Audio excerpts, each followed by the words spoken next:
श्री रामचरितमानस एक महत्वपूर्ण हिंदू धार्मिक ग्रंथ है जिसे गोस्वामी तुलसीदास जी ने लिखा था। यह ग्रंथ भगवान श्रीराम के जीवन, उनके कार्यों और उनके आदर्शों की कथा है। रामचरितमानस का लेखन अवधी भाषा में हुआ था और यह भारत के विभिन्न हिस्सों में अत्यधिक सम्मानित और पढ़ा जाता है। यह ग्रंथ 4 काव्य खंडों में विभाजित है: बालकांड, अयोध्याकांड, अरण्यकांड और किष्किंधा कांड। यहाँ पर श्री रामचरितमानस के कुछ प्रमुख अंशों का अर्थ प्रस्तुत कर रहा हूँ। 1. श्रीराम का जन्म और बालकांड। यह खंड श्रीराम के जन्म से लेकर उनके बाल्यकाल तक की घटनाओं को वर्णित करता है। इसमें भगवान राम के जन्म की कथा, उनके बचपन के प्रसंग और राक्षसों के संहार के बारे में बताया गया है। उदाहरण: तत्पश्चात विभीषण ने कहा, रघुकुल नायक श्रीराम एक उत्तम चरित्र और धर्म के पालन करता है। अर्थ: श्रीराम अपने चरित्र में सर्वोत्तम थे और धर्म के पालन करता थे। 2. अयोध्याकांड। इस खंड में भगवान राम के अयोध्या से वनवास जाने का वर्णन है। इसमें राम के पिता राजा दशरथ की विशेषता, उनके राज्याभिषेक की तैयारी और फिर राम को वनवास देने का प्रसंग है। उदाहरण: सिया राम मैं सब जग जानी, करहूं प्रणाम जोरी जुग पानी। अर्थ: समस्त संसार में भगवान राम और सीता के रूप में भगवान की पूजा होती है। सबका नमन है, मैं भी उनका आदर करता हूँ। 3. अरण्यकांड। यह खंड भगवान राम के वनवास के समय के घटनाओं और राक्षसी युद्धों का वर्णन करता है। इस खंड में प्रमुख रूप से राक्षसों के वध और श्रीराम की धार्मिक दृष्टि के बारे में बताया गया है। उदाहरण: धरती धरा समेत सुमित्रा, आहुति दी बलि आत्मसमर्पण। अर्थ: इस वाक्य में दिखाया गया है कि माता सुमित्रा ने श्रीराम के संघर्ष में मदद की और आत्मसमर्पण किया। 4. किष्किंधा कांड। यह खंड भगवान राम के हनुमान से मुलाकात और सीता माता को खोजने के प्रयासों की कथा है। यह खंड महत्वपूर्ण युद्ध और भगवान राम के राम सेतु के निर्माण से जुड़ा हुआ है। उदाहरण: रामकृष्णहरि के ध्यानी, रघुकुल नायक श्रीराममय। अर्थ: श्रीराम के समर्पण से भक्तों को प्रेम मिलता है और भगवान के प्रति श्रद्धा बढ़ती है। रामचरितमानस की रचना की कथा अद्भुत है और इस ग्रंथ की महिमा को दर्शाती है। गोस्वामी तुलसीदास जी ने अपनी जीवन यात्रा के दौरान श्रीराम के प्रति अपनी गहरी श्रद्धा और भक्ति से प्रेरित होकर इस महान काव्य की रचना की। यह एक ऐतिहासिक और आध्यात्मिक घटना है जो हमें भगवान राम के प्रति श्रद्धा और उनके संदेशों को फैलाने का मार्ग दिखाती है। रामचरितमानस की रचना का समय और प्रक्रिया बहुत ही दिलचस्प है। संवत 1631 के प्रारंभ में रामनवमी के दिन भगवान के विशेष आशीर्वाद से तुलसीदास जी ने इसे लिखना शुरू किया और मात्र 2 वर्ष, 7 महीने और 26 दिन में यह ग्रंथ पूरा हुआ। इसके बाद संवत 1633 में राम विवाह के दिन सभी 7 कांड पूर्ण हो गए। यह कथा बताती है कि जब तुलसीदास जी ने श्रीरामचरितमानस का पाठ काशी के विश्वनाथ मंदिर में किया तो भगवान शिव ने स्वयं उसकी सत्यता की पुष्टि की। पुस्तक पर लिखे गए शब्द सत्यम शिवम सुंदरम ने इसे एक दिव्य ग्रंथ के रूप में प्रतिष्ठित किया। लेकिन काशी के पंडितों को यह पसंद नहीं आया और उन्होंने इसकी निंदा करने और उसे नष्ट करने की कोशिश की। पर भगवान राम के आशीर्वाद से और कुटी के आसपास की दिव्य उपस्थिति ने चोरों को भी प्रभावित किया और उन्होंने अपनी बुरी राह को छोड़ दिया। यह भी दिखाता है कि श्रीराम का प्रभाव सब पर है, चाहे वे पंडित हों या चोर। तुलसीदास जी ने अपनी विलक्षण स्मरण शक्ति से एक नई प्रति लिखी और इस प्रकार रामचरितमानस का प्रचार फैलने लगा। इसके बाद काशी के पंडितों ने इसे विश्वनाथ मंदिर में वेदों के ऊपर रखा और जब पुस्तक को सर्वोच्च स्थान मिला तब सभी पंडितों ने तुलसीदास जी से क्षमा मांगी। इस घटना ने रामचरितमानस की महानता और दिव्यता को सिद्ध कर दिया। यह कहानी बताती है कि श्रीरामचरितमानस न केवल एक काव्य रचना है बल्कि यह एक दिव्य ग्रंथ है जो जीवन के हर पहलू को दर्शाता है और हमें धर्म, भक्ति और नैतिकता की राह दिखाता है। बालकांड, दोहा 1 से 40 तक। अक्षरों, अर्थ समूहों, रसों, छंदों और मंगलों को करने वाली सरस्वती जी और गणेश जी की मैं वंदना करता हूँ। 1. श्रद्धा और विश्वास के स्वरूप श्री पार्वती जी और श्री शंकर जी की मैं वंदना करता हूँ, जिनके बिना सिद्धजन अपने अंतःकरण में स्थित ईश्वर को नहीं देख सकते। 2. ज्ञानमय, नित्य, शंकर रूपी गुरु की मैं वंदना करता हूँ, जिनके आश्रित होने से ही टेढ़ा चंद्रमा भी सर्वत्र वंदित होता है। 3. श्री सीताराम जी के गुण समूह रूपी पवित्र वन में विहार करने वाले विशुद्ध विज्ञान संपन्न कवीश्वर श्री वाल्मीकि जी और कपीश्वर श्री हनुमान जी की मैं वंदना करता हूँ। 4 उत्पत्ति, स्थिति, पालन और सहार करने वाली, क्लेशों को हरने वाली तथा संपूर्ण कल्याणों को करने वाली श्री रामचंद्र जी की प्रियतमा श्री सीता जी को मैं नमस्कार करता हूँ। 5 जिनकी माया के वशीभूत संपूर्ण विश्व, ब्रह्मादि देवता और असुर हैं, जिनकी सत्ता से रस्सी में सर्प के भ्रम की भांति यह सारा दृश्य जगत सत्य ही प्रतीत होता है और जिनके केवल चरण ही भवसागर से तरने की इच्छा वालों के लिए एकमात्र नौका हैं, उन समस्त कारणों से पर, सब कारणों के कारण और सबसे श्रेष्ठ राम कहलाने वाले भगवान हरि की मैं वंदना करता हूँ। 6 अनेक पुराण, वेद और तंत्र शास्त्र से सम्मत तथा जो रामायण में वर्णित है और कुछ अन्यत्र से भी उपलब्ध श्री रघुनाथ जी की कथा को तुलसीदास अपने अंतःकरण के सुख के लिए अत्यंत मनोहर भाषा रचना में विस्तृत करता है। 7 जिन्हें स्मरण करने से सब कार्य सिद्ध होते हैं, जो गणों के स्वामी और सुंदर हाथी के मुख वाले हैं, वे ही बुद्धि के राशि और शुभ गुणों के धाम श्री गणेश जी मुझ पर कृपा करें। 1 जिनकी कृपा से गूंगा बहुत सुंदर बोलने वाला हो जाता है और लंगड़ालूला दुर्गम पहाड़ पर चढ़ जाता है, वे कलयुग के सब पापों को जला डालने वाले दयालु भगवान मुझ पर द्रवित हों, दया करें। 2 जो नील कमल के समान श्याम वर्ण हैं, पूर्ण खिले हुए लाल कमल के समान जिनके नेत्र हैं और जो सदा क्षीर सागर पर शयन करते हैं, वे भगवान नारायण मेरे हृदय में निवास करें। 3 जिनका कुंद के पुष्प और चंद्रमा के समान गौर शरीर है, जो पार्वती जी के प्रियतम और दया के धाम है और जिनका दीनों पर स्नेह है, वे कामदेव का मर्दन करने वाले शंकर जी मुझ पर कृपा करें। 4 गुरु वंदना। मैं उन गुरु महाराज के चरण कमल की वंदना करता हूँ जो कृपा के समुद्र और नर रूप में श्री हरि ही हैं और जिनके वचन महामोह रूपी घने अंधकार का नाश करने के लिए सूर्य किरणों के समूह हैं। 5 मैं गुरु महाराज के चरण कमलों की रज की वंदना करता हूँ जो सुरुचि, सुंदर स्वाद, सुगंध तथा अनुराग रूपी रस से पूर्ण है। वह अमर मूल संजीवनी जड़ी का सुंदर चूर्ण है जो संपूर्ण भव रोगों के परिवार को नाश करने वाला है। 1 वह रज सुकृति पुण्यवान पुरुष रूपी शिवजी के शरीर पर सुशोभित निर्मल विभूति है और सुंदर कल्याण और आनंद की जननी है, भक्त के मन रूपी सुंदर दर्पण के मैल को दूर करने वाली और तिलक करने से गुणों के समूह को वश में करने वाली है। 2 श्री गुरु महाराज के चरणखों की ज्योति मणियों के प्रकाश के समान है, जिसके स्मरण करते ही हृदय में दिव्य दृष्टि उत्पन्न हो जाती है। वह प्रकाश अज्ञान रूपी अंधकार का नाश करने वाला है, वह जिसके हृदय में आ जाता है उसके बड़े भाग्य हैं। 3 उसके हृदय में आते ही हृदय के निर्मल नेत्र खुल जाते हैं और संसार रूपी रात्रि के दोष दुख मिट जाते हैं एवं श्री रामचरित्र रूपी मणि और माणिक्य गुप्त और प्रकट जहाँ जो जिस खान में है सब दिखाई पड़ने लगते हैं। जैसे सिद्धांजन को नेत्रों में लगाकर साधक सिद्ध और सुजान पर्वतों, वनों और पृथ्वी के अंदर कौतुक से ही बहुत सी खाने देखते हैं। 1 श्री गुरु महाराज के चरणों की रज कोमल और सुंदर नयनामृत अंजन है जो नेत्रों के दोषों का नाश करने वाला है। उस अंजन से विवेक रूपी नेत्रों को निर्मल करके मैं संसार रूपी बंधन से छुड़ाने वाले श्री रामचरित्र का वर्णन करता हूँ। पहले पृथ्वी के देवता ब्राह्मणों के चरणों की वंदना करता हूँ जो अज्ञान से उत्पन्न सब संदेहों को हरने वाले हैं। फिर सब गुणों की खान संत समाज को प्रेम सहित सुंदर वाणी से प्रणाम करता हूँ। 2 संतों का चरित्र कपास के चरित्र जीवन के समान शुभ है, जिसका फल नीरस विशद और गुणमय होता है। कपास की डोरी नीरस होती है, संत चरित्र में भी विषयासक्ति नहीं है, इससे वह भी नीरस है। कपास उज्ज्वल होता है, संत का हृदय भी अज्ञान और पाप रूपी अंधकार से रहित होता है, इसलिए वह विशद है और कपास में गुण तंतु होते हैं। इसी प्रकार संत का चरित्र भी सद्गुणों का भंडार होता है, इसलिए वह गुणमय है। जैसे कपास का धागा सुई के किए हुए छेद को अपना तन देकर ढक देता है, अथवा कपास जैसे लोड़े जाने, काते जाने और बुने जाने का कष्ट सहकर भी वस्त्र के रूप में परिणत होकर दूसरों के गोपनीय स्थानों को ढकता है, उसी प्रकार संत स्वयं दुख सहकर दूसरों के छिद्रों दोषों को ढकता है, जिसके कारण उसने जगत में वंदनीय यश प्राप्त किया है। 3 संतों का समाज आनंद और कल्याणमय है, जो जगत में चलता फिरता तीर्थराज प्रयाग है।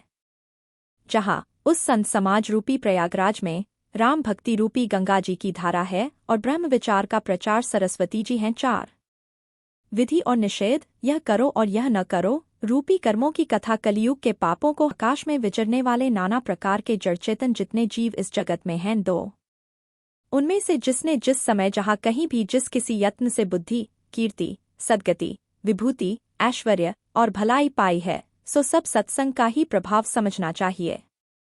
वेदों में और लोक में इनकी प्राप्ति का दूसरा कोई उपाय नहीं है। 3 सत्संग के बिना विवेक नहीं होता और श्री राम जी की कृपा के बिना वह सत्संग सहज में मिलता नहीं। सत्संगति आनंद और कल्याण की जड़ है। सत्संग की सिद्धि प्राप्ति ही फल है और सब साधन तो फूल है। 4 दुष्ट भी सत्संगति पाकर सुधर जाते हैं, जैसे पारस के स्पर्श से लोहा सुहावना हो जाता है, सुंदर सोना बन जाता है, किंतु दैवयोग से यदि कभी सज्जन कुसंगति में पड़ जाते हैं तो वे वहां भी सांप की मणि के समान अपने गुणों का ही अनुसरण करते हैं। अर्थात जिस प्रकार सांप का संसर्ग पाकर भी मणि उसके विष को ग्रहण नहीं करती तथा अपने सहज गुण प्रकाश को नहीं छोड़ती, उसी प्रकार साधु पुरुष दुष्टों के संग में रहकर भी दूसरों को प्रकाश ही देते हैं, दुष्टों का उन पर कोई प्रभाव नहीं पड़ता। 5 ब्रह्मा विष्णु शिव कवि और पंडितों की वाणी भी संत महिमा का वर्णन करने में सकुचाती है, वह मुझसे किस प्रकार नहीं कही जाती, जैसे साग तरकारी बेचने वाले से मणियों के गुण समूह नहीं कहे जा सकते। 6 मैं संतों को प्रणाम करता हूँ जिनके चित्त में समता है, जिनका न कोई मित्र है और न शत्रु। जैसे अंजलि में रखे हुए सुंदर फूल, जिस हाथ ने फूलों को तोड़ा और जिसने उनको रखा उन दोनों ही हाथों को समान रूप से सुगंधित करते हैं, वैसे ही संत शत्रु और मित्र दोनों का ही समान रूप से कल्याण करते हैं। 3 का संत सरल हृदय और जगत के हितकारी होते हैं, उनके ऐसे स्वभाव और स्नेह को जानकर मैं विनय करता हूँ, मेरी इस बाल विनय को सुनकर कृपा करके श्री राम जी के चरणों में मुझे प्रीति दें। खल वंदना। अब मैं सच्चे भाव से दुष्टों को प्रणाम करता हूँ, जो बिना ही प्रयोजन अपना हित करने वाले के भी प्रतिकूल आचरण करते हैं। दूसरों के हित की हानि ही जिनकी दृष्टि में लाभ है, जिनको दूसरों के उजड़ने में हर्ष और बसने में विषाद होता है। 1 जो हरि और हर के यश रूपी पूर्णिमा के चंद्रमा के लिए राहु के समान है, अर्थात जहाँ कहीं भगवान विष्णु या शंकर के यश का वर्णन होता है उसी में वे बाधा देते हैं और दूसरों की बुराई करने में सहस्रबाहु के समान वीर हैं।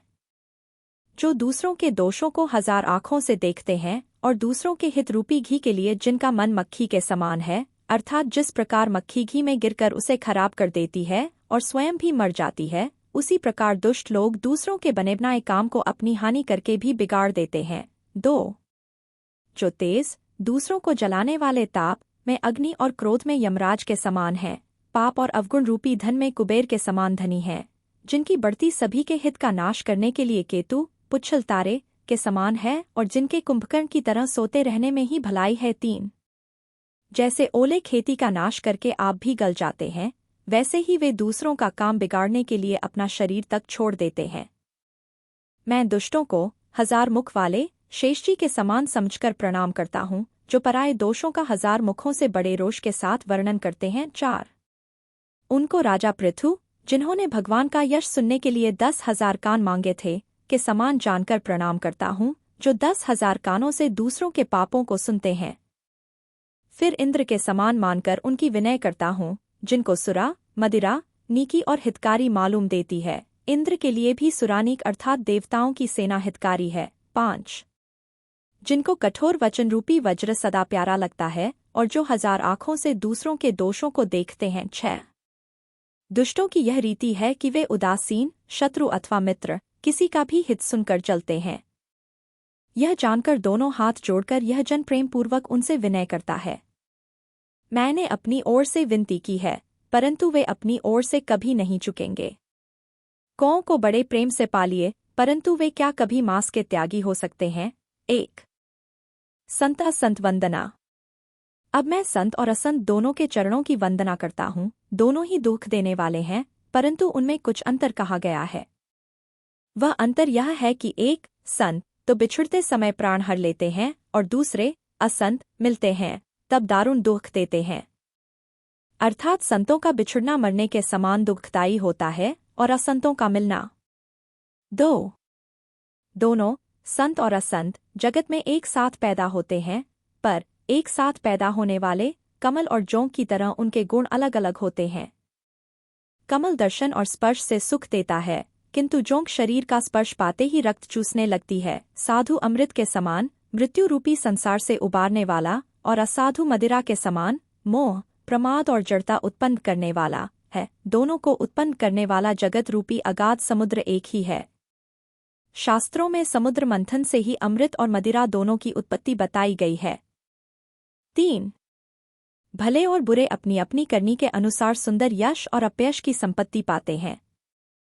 अमृत, चंद्रमा, गंगाजी और साधु एवं विष, अग्नि, कलयुग के पापों की नदी अर्थात कर्मनाशा और हिंसा करने वाला व्याध, इनके गुण अवगुण सब कोई जानते हैं, किंतु जिसे जो भाता है उसे वही अच्छा लगता है। 4-5.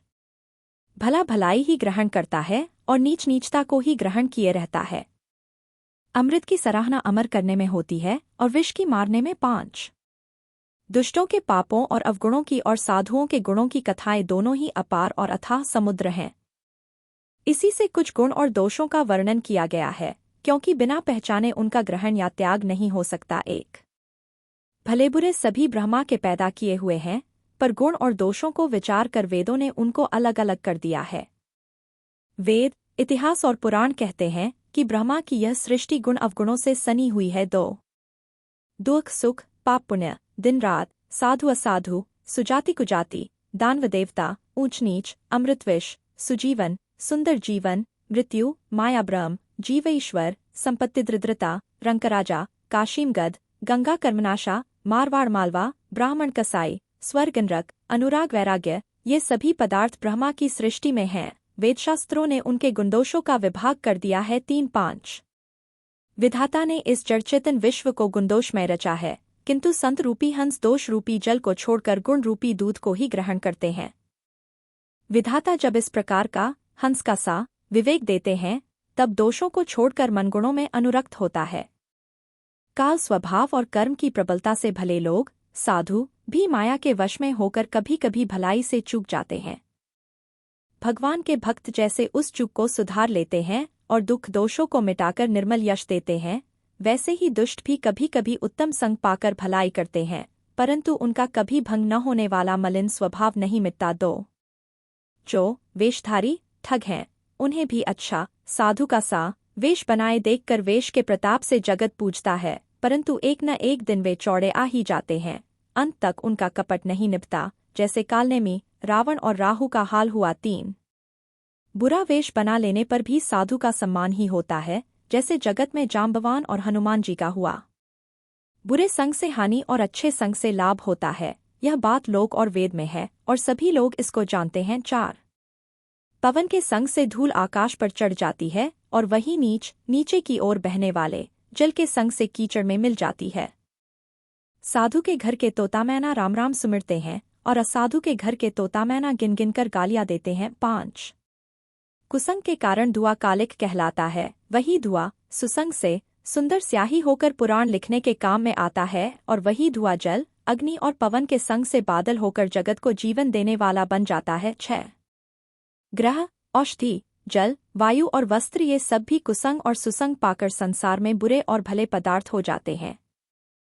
चतुर एवं विचारशील पुरुष ही इस बात को जान पाते हैं। 7. का महीने के दोनों पखवाड़ों में उजियाला और अंधेरा समान ही रहता है, परंतु विधाता ने इनके नाम में भेद कर दिया है। एक का नाम शुक्ल और दूसरे का नाम कृष्ण रख दिया। एक को चंद्रमा का बढ़ाने वाला और दूसरे को उसका घटाने वाला समझकर जगत ने एक को सुयश और दूसरे को अपयश दे दिया। 7. खा जगत में जितने जड़ और चेतन जीव हैं, सबको राममय जानकर मैं उन सबके चरण कमलों की सदा दोनों हाथ जोड़कर वंदना करता हूँ। 7. ग देवता, दैत्य, मनुष्य, नाग, पक्षी, प्रेत, पितर, गंधर्व, किन्नर और निशाचर सबको मैं प्रणाम करता हूँ। अब सब मुझ पर कृपा कीजिए। 7. घ 84 लाख योनियों में 4 प्रकार के स्वेदज, अंडज, उद्भिज्ज, जरायुज, जीवजल, पृथ्वी और आकाश में रहते हैं। उन सब से भरे हुए इस सारे जगत को श्री सीताराम में जानकर मैं दोनों हाथ जोड़कर प्रणाम करता हूँ। 1. तुलसीदास जी की दीनता और राम भक्तिमयी कविता की महिमा। मुझको अपना दास जानकर कृपा की खान आप सब लोग मिलकर छल छोड़कर कृपा कीजिए।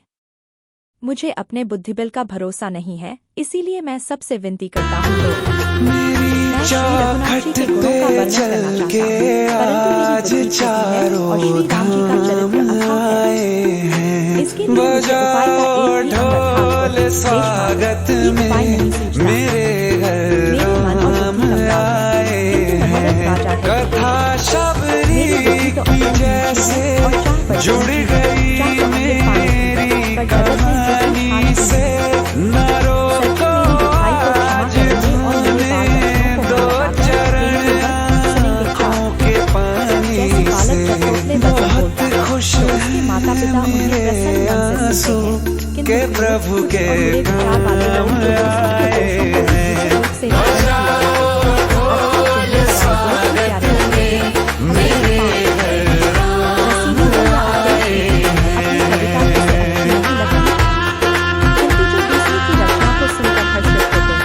ऐसे उत्तम पुरुष जगत में बहुत नहीं हैं। 6 हे भाई, जगत में तालाबों और नदियों के समान मनुष्य ही अधिक हैं, जो जल पाकर अपनी ही बाढ़ से बढ़ते हैं, अर्थात अपनी ही उन्नति से प्रसन्न होते हैं।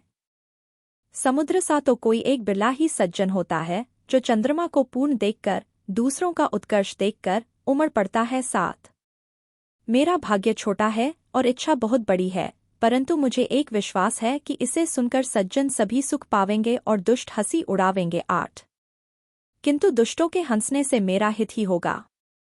मधुर कंठ वाली कोयल को कौए तो कठोर ही कहा करते हैं। जैसे बगुले हंस को और मेंढक पपीहे को हंसते हैं, वैसे ही मलिन मन वाले दुष्ट निर्मल वाणी को हंसते हैं। 1 जो न तो कविता के रसिक हैं और न जिनका श्री रामचंद्र जी के चरणों में प्रेम है, उनके लिए भी यह कविता सुखद हास्य रस का काम देगी। प्रथम तो यह भाषा की रचना है, दूसरे मेरी बुद्धि भोली है, इससे यह हंसने के योग्य ही है। हंसने में उन्हें कोई दोष नहीं दो। जिन्हें न तो प्रभु के चरणों में प्रेम है और न अच्छी समझ ही है, उनको यह कथा सुनने में फीकी लगेगी। जिनकी श्रीहरि भगवान विष्णु और श्रीहर भगवान शिव के चरणों में प्रीति है और जिनकी बुद्धि कुतर्क करने वाली नहीं है, जो श्री हरिहर में भेद की या ऊंच नीच की कल्पना नहीं करते, उन्हें श्री रघुनाथ जी की यह कथा मीठी लगेगी। 3 सज्जनगण इस कथा को अपने जी में श्री राम जी की भक्ति से भूषित जानकर सुंदर वाणी से सराहना करते हुए सुनेंगे। मैं न तो कवि हूँ, न वाक्य रचना में ही कुशल हूँ, मैं तो सब कलाओं तथा सब विद्याओं से रहित हूँ। 4 नाना प्रकार के अक्षर, अर्थ और अलंकार, अनेक प्रकार की छंद रचना, भावों और रसों के अपार भेद और कविता के भांति भांति के गुणदोष होते हैं। 5 इनमें से काव्य संबंधी एक भी बात का ज्ञान मुझ में नहीं है, यह मैं कोरे कागज पर लिखकर शब्दपूर्वक सत्य सत्य कहता हूँ। 6 मेरी रचना सब गुणों से रहित है, इसमें बस जगत प्रसिद्ध एक गुण है, उसे विचार कर अच्छी बुद्धि वाले पुरुष जिनके निर्मल ज्ञान है, इसको सुनेंगे। 9 इसमें श्री रघुनाथ जी का उदार नाम है, जो अत्यंत पवित्र है, वेद पुराणों का सार है, कल्याण का भवन है और अमंगलों को हरने वाला है, जिसे पार्वती जी सहित भगवान शिवजी सदा जपा करते हैं। 1 जो अच्छे कवि के द्वारा रची हुई बड़ी अनूठी कविता है, वह भी राम नाम के बिना शोभा नहीं पाती। जैसे चंद्रमा के समान मुख वाली सुंदर स्त्री सब प्रकार से सुसज्जित होने पर भी वस्त्र के बिना शोभा नहीं देती। 2 इसके विपरीत कुकवी की रची हुई सब गुणों से रहित कविता को भी राम के नाम एवं यश से अंकित जानकर बुद्धिमान लोग आदरपूर्वक कहते और सुनते हैं, क्योंकि संतजन भौरे की भांति गुण ही को ग्रहण करने वाले होते हैं। 3 यद्यपि मेरी इस रचना में कविता का एक भी रस नहीं है, तथापि इसमें श्री राम जी का प्रताप प्रकट है। मेरे मन में यही एक भरोसा है, भले संग से भला किसने बड़पन नहीं पाया। 4 धुआं भी अगर के संग से सुगंधित होकर अपने स्वाभाविक कड़ुवेपन को छोड़ देता है। मेरी कविता अवश्य भद्दी है, परंतु इसमें जगत का कल्याण करने वाली रामकथा रूपी उत्तम वस्तु का वर्णन किया गया है, इससे यह भी अच्छी ही समझी जाएगी। 5 तुलसीदास जी कहते हैं कि श्री रघुनाथ जी की कथा कल्याण करने वाली और कलयुग के पापों को हरने वाली है। मेरी इस भद्दी कविता रूपी नदी की चाल पवित्र जल वाली नदी गंगा जी की चाल की भांति टेढ़ी है। प्रभु श्री रघुनाथ जी के सुंदर यश के संग से यह कविता सुंदर तथा सज्जनों के मन को भाने वाली हो जाएगी। श्मशान की अपवित्र राख भी श्री महादेव जी के अंग के संग से सुहावनी लगती है और स्मरण करते ही पवित्र करने वाली होती है। श्री राम जी के यश के संग से मेरी कविता सभी को अत्यंत प्रिय लगेगी। जैसे मलय पर्वत के संग से काष्ठमात्र चंदन बनकर वंदनीय हो जाता है, फिर क्या कोई काठ की तुच्छता का विचार करता है।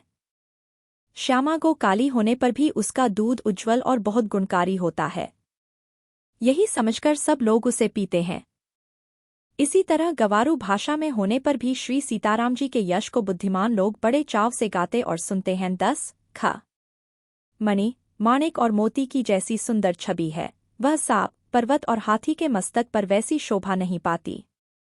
राजा के मुकुट और नवयुवती स्त्री के शरीर को पाकर ही ये सब अधिक शोभा को प्राप्त होते हैं। 1 इसी तरह बुद्धिमान लोग कहते हैं कि सुकवि की कविता भी उत्पन्न और कहीं होती है और शोभा अन्यत्र कहीं पाती है, अर्थात कवि की वाणी से उत्पन्न हुई कविता वहाँ शोभा पाती है जहाँ उसका विचार प्रचार तथा उसमें कथित आदर्श का ग्रहण और अनुसरण होता है।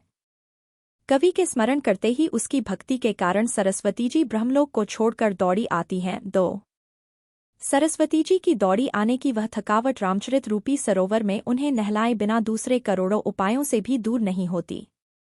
कवि और पंडित अपने हृदय में ऐसा विचार कर कलियुग के पापों को हरने वाले श्री हरि के यश का ही गान करते हैं। 3 संसारी मनुष्यों का गुणगान करने से सरस्वती जी सिर धुनकर पछताने लगती हैं कि मैं क्यों इसके बुलाने पर आई। बुद्धिमान लोग हृदय को समुद्र, बुद्धि को सीप और सरस्वती को स्वाति नक्षत्र के समान कहते हैं। 4 इसमें यदि श्रेष्ठ विचार रूपी जल बरसता है तो मुक्तामणि के समान सुंदर कविता होती है। 5 उन कविता रूपी मुक्तामणियों को युक्ति से बेधकर फिर रामचरित्र रूपी सुंदर तागे में पिरोकर सज्जन लोग अपने निर्मल हृदय में धारण करते हैं, जिससे अत्यंत अनुराग रूपी शोभा होती है। वे आत्यंतिक प्रेम को प्राप्त होते हैं। 11 जो कराल कलियुग में जन्मे हैं, जिनकी करनी कौए के समान है और वेश हंस का सा है, जो वेदमार्ग को छोड़कर कुमार्ग पर चलते हैं, जो कपट की मूर्ति और कलियुग के पापों के भाड़े हैं। 1 जो श्री राम जी के भक्त कहलाकर लोगों को ठगते हैं, जो धन लोभ क्रोध और काम के गुलाम हैं और जो धींगाधींगी करने वाले धर्मध्वजी धर्म की झूठी ध्वजा फहराने वाले दंभी और कपट के धंधों का बोझ ढोने वाले हैं, संसार के ऐसे लोगों में सबसे पहले मेरी गिनती है। 2 यदि मैं अपने सब अवगुणों को कहने लगूं तो कथा बहुत बढ़ जाएगी और मैं पार नहीं पाऊंगा। इससे मैंने बहुत कम अवगुणों का वर्णन किया है, बुद्धिमान लोग थोड़े ही में समझ लेंगे। 3 मेरी अनेकों प्रकार की विनती को समझकर कोई भी इस कथा को सुनकर दोष नहीं देगा। इतने पर भी जो शंका करेंगे वे तो मुझसे भी अधिक मूर्ख और बुद्धि के कंगाल हैं। 4 मैं न तो कवि हूँ न चतुर कहलाता हूँ, अपनी बुद्धि के अनुसार श्री राम जी के गुण गाता हूँ। कहाँ तो श्री रघुनाथ जी के अपार चरित्र, कहाँ संसार में आसक्त मेरी बुद्धि। 5 जिस हवा से सुमेरु जैसे पहाड़ उड़ जाते हैं, कहिए तो उसके सामने रुई किस गिनती में है। श्री राम जी की असीम प्रभुता को समझकर कथा रचने में मेरा मन बहुत हिचकता है। 6 सरस्वती जी, शेष जी, शिव जी, ब्रह्मा जी, शास्त्र वेद और पुराण ये सब नेति नेति कहकर पार नहीं पाकर ऐसा नहीं कहते हुए सदा जिनका गुणगान किया करते हैं। 12 यद्यपि प्रभु श्री रामचंद्र जी की प्रभुता को सब ऐसी अकथनीय ही जानते हैं, तथापि कहे बिना कोई नहीं रहा। इसमें वेद ने ऐसा कारण बताया है कि भजन का प्रभाव बहुत तरह से कहा गया है, अर्थात भगवान की महिमा का पूरा वर्णन तो कोई कर नहीं सकता, परंतु जिससे जितना बन पड़े उतना भगवान का गुणगान करना चाहिए, क्योंकि भगवान के गुणगान रूपी भजन का प्रभाव बहुत ही अनोखा है। उसका नाना प्रकार से शास्त्रों में वर्णन है। थोड़ा सा भी भगवान का भजन मनुष्य को सहज ही भवसागर से ताड़ देता है। 1 जो परमेश्वर एक है, जिनके कोई इच्छा नहीं है, जिनका कोई रूप और नाम नहीं है, जो अजन्मा सच्चिदानंद और परमधाम है और जो सब में व्यापक एवं विश्व रूप हैं, उन्हीं भगवान ने दिव्य शरीर धारण करके नाना प्रकार की लीला की है। 2 वह लीला केवल भक्तों के हित के लिए ही है, क्योंकि भगवान परम कृपालु हैं और शरणागत के बड़े प्रेमी हैं, जिनकी भक्तों पर बड़ी ममता और कृपा है, जिन्होंने एक बार जिस पर कृपा कर दी उस पर फिर कभी क्रोध नहीं किया। 3 वे प्रभु श्री रघुनाथ जी गई हुई वस्तु को फिर प्राप्त कराने वाले, गरीब नवाज, दीन बंधु, सरल स्वभाव, सर्वशक्तिमान और सबके स्वामी हैं। यही समझकर बुद्धिमान लोग उन श्री हरि का यश वर्णन करके अपनी वाणी को पवित्र और उत्तम फल, मोक्ष और दुर्लभ भगवत प्रेम देने वाली बनाते हैं। 4 उसी बल से, महिमा का यथार्थ वर्णन नहीं, परंतु महान फल देने वाला भजन समझकर भगवत कृपा के बल पर ही मैं श्री रामचंद्र जी के चरणों में सिर नवाकर श्री रघुनाथ जी के गुणों की कथा कहूँगा। इसी विचार से वाल्मीकि, व्यास आदि मुनियों ने पहले हरि की कीर्ति गाई है। भाई, उसी मार्ग पर चलना मेरे लिए सुगम होगा। 5 जो अत्यंत बड़ी श्रेष्ठ नदियां हैं, यदि राजा उन पर पुल बंधा देता है तो अत्यंत छोटी चींटियां भी उन पर चढ़कर बिना ही परिश्रम के पार चली जाती हैं। इसी प्रकार मुनियों के वर्णन के सहारे मैं भी श्री रामचरित्र का वर्णन सहज ही कर सकूंगा।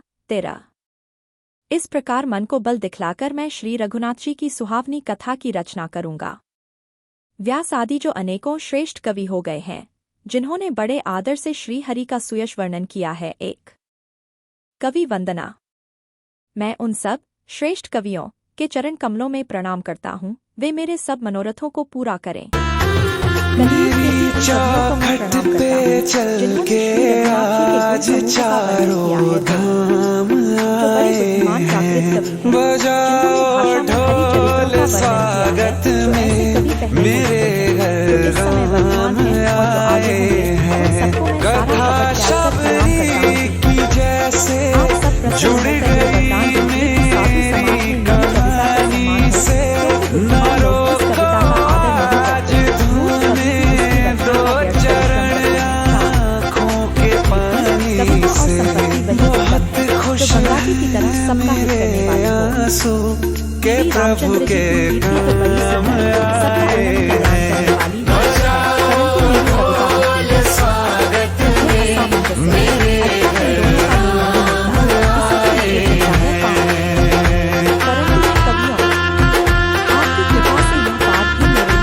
हो सकती है। रेशम की सिलाई टाट पर भी सुहावनी लगती है। 6 चतुर पुरुष उसी कविता का आदर करते हैं जो सरल हो और जिसमें निर्मल चरित्र का वर्णन हो तथा जिसे सुनकर शत्रु भी स्वाभाविक बैर को भूलकर सराहना करने लगें। 14 का ऐसी कविता बिना निर्मल बुद्धि के होती नहीं और मेरी बुद्धि का बल बहुत ही थोड़ा है, इसलिए बार बार निहोरा करता हूँ कि हे कवियों, आप कृपा करें जिससे मैं हरि यश का वर्णन कर सकूं। 14 खा कवि और पंडितगण, आप जो रामचरित्र रूपी मानसरोवर के सुंदर हंस हैं, मुझ बालक की विनती सुनकर और सुंदर रुचि देखकर मुझ पर कृपा करें। 14 गा मैं उन वाल्मीकि मुनि के चरण कमलों की वंदना करता हूँ जिन्होंने रामायण की रचना की है, जो खर राक्षस सहित होने पर भी खर कठोर से विपरीत बड़ी कोमल और सुंदर है तथा जो दूषण राक्षस सहित होने पर भी दूषण अर्थात दोष से रहित है। 14 घा मैं चारों वेदों की वंदना करता हूँ जो संसार समुद्र के पार होने के लिए जहाज के समान है तथा जिन्हें श्री रघुनाथ जी का निर्मल यश वर्णन करते स्वप्न में भी खेद थकावट नहीं होता। 14 गा मैं ब्रह्मा जी के चरण रज की वंदना करता हूँ जिन्होंने भवसागर बनाया है, जहाँ से एक ओर संत रूपी अमृत चंद्रमा और कामधेनु निकले और दूसरी ओर दुष्ट मनुष्य रूपी विष और मदिरा उत्पन्न हुए। 14 चा देवता ब्राह्मण पंडित ग्रह इन सबके चरणों की वंदना करके हाथ जोड़कर कहता हूँ कि आप प्रसन्न होकर मेरे सारे सुंदर मनोरथों को पूरा करें। 14 छा फिर मैं सरस्वती और देव नदी गंगा जी की वंदना करता हूँ। दोनों पवित्र और मनोहर चरित्र वाली हैं।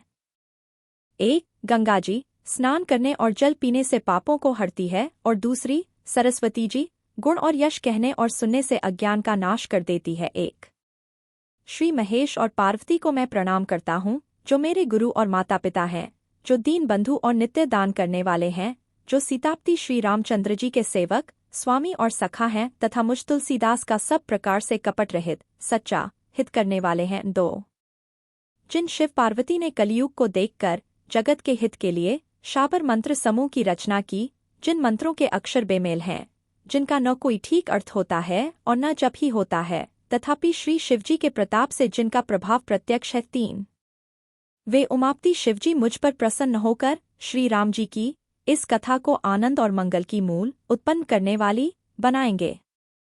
इस प्रकार पार्वती जी और शिवजी दोनों का स्मरण करके और उनका प्रसाद पाकर मैं चाव भरे चित्त से श्री रामचरित्र का वर्णन करता हूँ। 4 मेरी कविता श्री शिवजी की कृपा से ऐसी सुशोभित होगी जैसी तारागणों के सहित चंद्रमा के साथ रात्रि शोभित होती है। जो इस कथा को प्रेम सहित एवं सावधानी के साथ समझ बूझकर कहें सुनेंगे वे कलयुग के पापों से रहित और सुंदर कल्याण के भागी होकर श्री रामचंद्र जी के चरणों के प्रेमी बन जाएंगे। 5-6 यदि मुझ पर श्री शिवजी और पार्वती जी की स्वप्न में भी सचमुच प्रसन्नता हो तो मैंने इस भाषा कविता का जो प्रभाव कहा है वह सब सच हो। 15 मैं अति पवित्र श्री अयोध्यापुरी और कलयुग के पापों का नाश करने वाली श्री सरयू नदी की वंदना करता हूँ। फिर अवधपुरी के उन नरनारियों को प्रणाम करता हूँ जिन पर प्रभु श्री रामचंद्र जी की ममता थोड़ी नहीं है, अर्थात बहुत है। 1 उन्होंने अपनी पुरी में रहने वाले सीताजी की निंदा करने वाले धोबी और उसके समर्थक पुरन नारियों के पाप समूह को नाश कर उनको शोकरहित बनाकर अपने लोक धाम में बसा दिया। मैं कौशल्या रूपी पूर्व दिशा की वंदना करता हूँ जिसकी कीर्ति समस्त संसार में फैल रही है। 2 जहाँ कौशल्या रूपी पूर्व दिशा से विश्व को सुख देने वाले और दुष्ट रूपी कमलों के लिए पाले के समान श्री रामचंद्र जी रूपी सुंदर चंद्रमा प्रकट हुए। सब रानियों सहित राजा दशरथ जी को पुण्य और सुंदर कल्याण की मूर्ति मानकर मैं मन, वचन और कर्म से प्रणाम करता हूँ। अपने पुत्र का सेवक जानकर वे मुझ पर कृपा करें जिनको रचकर ब्रह्मा जी ने भी बड़ाई पाई तथा जो श्री राम जी के माता और पिता होने के कारण महिमा की सीमा है। 3-4 मैं अवध के राजा श्री दशरथ जी की वंदना करता हूँ जिनका श्री राम जी के चरणों में सच्चा प्रेम था, जिन्होंने दीनदयालु प्रभु के बिछुड़ते ही अपने प्यारे शरीर को मामूली तिनके की तरह त्याग दिया। 16 मैं परिवार सहित राजा जनक जी को प्रणाम करता हूँ जिनका श्री राम जी के चरणों में गूढ़ प्रेम था जिसको उन्होंने योग और भोग में छिपा रखा था, परंतु श्री रामचंद्र जी को देखते ही वह प्रकट हो गया। 1 भाइयों में सबसे पहले मैं श्री भरत जी के चरणों को प्रणाम करता हूँ जिनका नियम और व्रत वर्णन नहीं किया जा सकता तथा जिनका मन श्री राम जी के चरण कमलों में भौरे की तरह लुभाया हुआ है, कभी उनका पास नहीं छोड़ता। 2 मैं श्री लक्ष्मण जी के चरण कमलों को प्रणाम करता हूँ जो शीतल सुंदर और भक्तों को सुख देने वाले हैं। श्री रघुनाथ जी की कीर्ति रूपी विमल पताका में जिनका लक्ष्मण जी का यश पताका को ऊंचा करके फहराने वाले दंड के समान हुआ। 3 जो 1000 सिर वाले और जगत के कारण 1000 सिरों पर जगत को धारण कर रखने वाले शेष जी हैं, जिन्होंने पृथ्वी का भय दूर करने के लिए अवतार लिया, वे गुणों की खान कृपा सिंधु सुमित्रानंदन श्री लक्ष्मण जी मुझ पर सदा प्रसन्न रहें। 4 मैं श्री शत्रुघ्न जी के चरण कमलों को प्रणाम करता हूँ जो बड़े वीर सुशील और श्री भरत जी के पीछे चलने वाले हैं। मैं महावीर श्री हनुमान जी की विनती करता हूँ जिनके यश का श्री रामचंद्र जी ने स्वयं अपने श्रीमुख से वर्णन किया है। 5 मैं पवन कुमार श्री हनुमान जी को प्रणाम करता हूँ जो दुष्ट रूपी वन को भस्म करने के लिए अग्निरूप हैं, जो ज्ञान की घनमूर्ति हैं और जिनके हृदय रूपी भवन में धनुष्बाण धारण किए श्री राम जी निवास करते हैं। 17 वानरों के राजा सुग्रीव जी, रीछों के राजा जाम्बवान जी, राक्षसों के राजा विभीषण जी और अंगद जी आदि जितना वानरों का समाज है, सबके सुंदर चरणों की मैं वंदना करता हूँ जिन्होंने अधम पशु और राक्षस आदि शरीर में भी श्री रामचंद्र जी को प्राप्त कर लिया। 1 पशु पक्षी देवता मनुष्य असुर समेत जितने श्री राम जी के चरणों के उपासक हैं, मैं उन सबके चरण कमलों की वंदना करता हूँ जो श्री राम जी के निष्काम सेवक हैं। 2 शुकदेव जी सनकादि नारदमुनि आदि जितने भक्त और परम ज्ञानी श्रेष्ठ मुनि हैं, मैं धरती पर सिर टेक कर उन सबको प्रणाम करता हूँ। हे मुनीश्वरों, आप सब मुझको अपना दास जानकर कृपा कीजिए। 3 राजा जनक की पुत्री जगत की माता और करुणा निधान श्री रामचंद्र जी की प्रियतमा श्री जानकी जी के दोनों चरण कमलों को मैं मनाता हूँ जिनकी कृपा से निर्मल बुद्धि पाऊँ। 4 फिर मैं मन वचन और कर्म से कमलनयन धनुष्बाणधारी भक्तों की विपत्ति का नाश करने और उन्हें सुख देने वाले भगवान श्री रघुनाथ जी के सर्व समर्थ चरण कमलों की वंदना करता हूँ। 5 जो वाणी और उसके अर्थ तथा जल और जल की लहर के समान कहने में अलग अलग हैं, परंतु वास्तव में अभिन्न एक हैं, उन श्री सीताराम जी के चरणों की मैं वंदना करता हूँ जिन्हें दीन दुखी बहुत ही प्रिय है। 18 मैं श्री रघुनाथ जी के नाम राम की वंदना करता हूँ जो कृशानु अग्नि भानु सूर्य और हिमकर चंद्रमा का हेतु अर्थात र आ और म रूप से बीज है। वह राम नाम ब्रह्मा विष्णु और शिवरूप है। वह वेदों का प्राण है, निर्गुण उपमारहित और गुणों का भंडार है। 1 जो महामंत्र है जिसे महेश्वर श्री शिव जी जपते हैं और उनके द्वारा जिसका उपदेश काशी में मुक्ति का कारण है तथा जिसकी महिमा को गणेश जी जानते हैं, जो इस राम नाम के प्रभाव से ही सबसे पहले पूजे जाते हैं। 2 आदिकवि श्री वाल्मीकि जी राम नाम के प्रताप को जानते हैं, जो उल्टा नाम मरा जप कर पवित्र हो गए।